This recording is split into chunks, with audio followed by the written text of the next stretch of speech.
Smartphone addiction is a very real thing. There are support groups for it and even rehab, which is just crazy to think about. The mass majority of people aren't this addicted to their phones, but you would be surprised by the amount of people who identify with having nomophobia, which is the fear of being without a smartphone. I know for me, not having a smartphone would be a very strange experience. I'm so used to pulling out my phone when things get awkward, standing in line, or just when I need to pass some time. Most of us aren't truly addicted to our smartphones, but you can easily check by looking at your screen time, or on my phone, it's called digital well-being.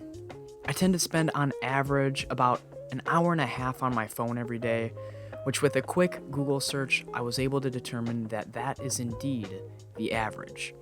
Now, an hour and a half a day doesn't seem like much, but calculated for an entire lifetime, it equates to 4 years, which is just mind-boggling to think about. And if I was sitting on my deathbed, there would be a lot of things I could cross off my bucket list with an additional 4 years. So over the past couple of months, I've been trying to minimize my cell phone usage through strict rules, proactive app layout, shutting off notifications, and uninstalling the apps that take up most of my time, which tend to be Instagram and YouTube. And guys, I couldn't even last a couple of days. Sooner or later, I reinstalled them and went back to my normal habit of checking my phone 40 times a day. But this gave me a really interesting idea. What would happen if I couldn't just reinstall my apps in 2 seconds? And that's when I decided to buy a Nokia 3310 and create this challenge. Let's see if I'm truly addicted to my smartphone.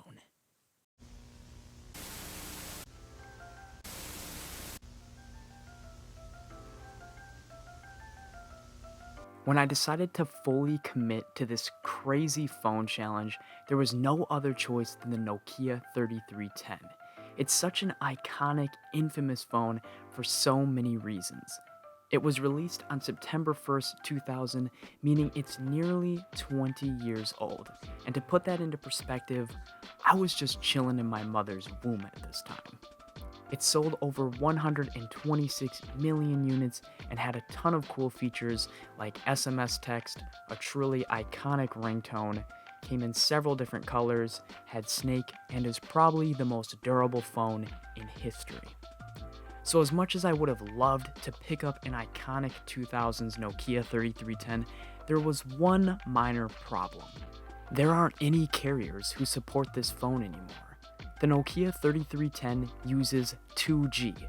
Yeah, 2G. I didn't even know that was a thing until this point. So, when I found out Nokia remastered the phone in 2017 with a 3G model, I knew what was up. I went to Amazon and like most people, I read a couple of the reviews before purchasing it, and to my surprise, I'm not the only crazy one. Other than its abysmal 3.5 stars, there were a lot of people saying it was the perfect smartphone for a social media detox or a smartphone detox. So without a second longer, I clicked the purchase button, and here we go.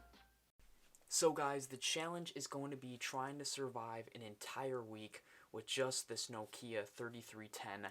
I'm completely ditching my smartphone and social media. We're doing a full detox. I've never actually used or owned a dumb phone before. I've always had a smartphone. I got my first smartphone in 7th grade, and, by that time, Steve Jobs, he already changed the game. So, smartphones, they're pretty similar to what they used to be. But yeah, we're going to see how this goes. I will be making a new video next week, kind of going in depth on my entire experience of using a Nokia 3310 for a whole week, and I'm going to be vlogging kind of the entire experience as well. So here goes nothing, and I will see you guys next Monday.